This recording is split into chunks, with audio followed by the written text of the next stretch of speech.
இந்திய நாடார்கள் பேரமைப்பின் வரலாற்று நாள்காட்டி வெளியீட்டு விழா டிசம்பர் 29ஆம் தேதி மாலை 6 மணிக்கு தாராவி 90 அடி சாலை காமராஜர் நினைவு பள்ளி மற்றும் இளநிலை கல்லூரி வளாகத்தில் உள்ள அரங்கில் வைத்து சிறப்பாக நடைபெற்றது.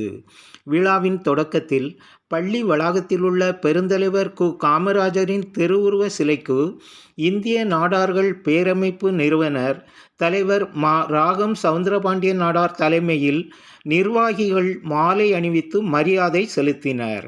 அதனைத் தொடர்ந்து நடைபெற்ற மேடை நிகழ்ச்சியில் மா. ராகம் சவுந்தரபாண்டியன் நாடார் தலைமை வகித்தார்.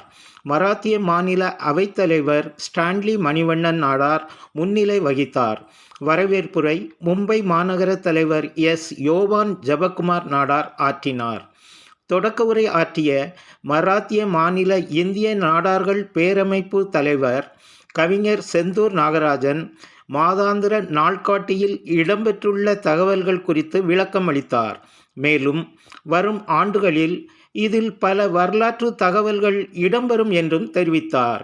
இந்நிகழ்ச்சியில் திருநெல்வேலி தட்சணமார நாடார் சங்க மும்பை கிளை பொருளாளர் MCK பொன்ராஜ் நாடார், இணைச் செயலாளர் ஆபி சுரேஷ் நாடார், கல்விக்குழு உறுப்பினர்கள் ஆர். மலைராஜ், சாமுவேல், யோவான், நவி மும்பை நாடார் நல்வாழ்வு சங்க பொருளாளர் சங்கர், கா. செந்தில்குமார், மலையாண்டி கேட்டரர்ஸ் முத்துகிருஷ்ணன், மராத்திய மாநில பேரவை அமைப்பு செயலாளர் சி. மணிகண்டன், மாநில துணைத் தலைவர் த. ராஜன், மாநில சுயதொழில் அணி தலைவர் டெல்வின் ராஜன், சுயதொழில் அணி மாநில துணைத் தலைவர் ஜோ. ராஜா, மும்பை மாநகர பொருளாளர் பொன். நாராயணபெருமாள், மும்பை மாநகர துணைத் தலைவர் வி. மை. பெல்டன், மும்பை மாநகர இளைஞரணி தலைவர் ஆண்ட்ரூசன், மகளிரணி நிர்வாகிகள் முத்துலட்சுமி, ஹேமலதா, காஞ்சூர் கிளைத் தலைவர் த. மந்திரமூர்த்தி, நாகூர் கிளைத் தலைவர் மா. திருநாவுக்கரசு, தாராவி கிளைத் தலைவர் எஸ். சுயம்புத்துரை,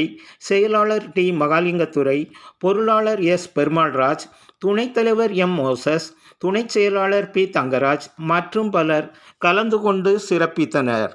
மாதாந்திர வரலாற்று நாள்காட்டியின் முதல் பிரதியை தலைவர் ராகம் சவுந்தரபாண்டியன் நாடார் வெளியிட ஆபி சுரேஷ் பெற்றுக்கொண்டார்.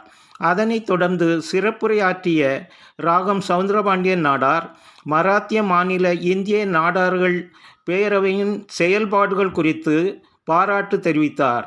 மேலும் அரசியலிலும் நாடார் சமுதாய மக்கள் பங்கு பெற்று தமது பங்களிப்பை ஆற்ற வேண்டும் என்றும் கேட்டுக்கொண்டார்.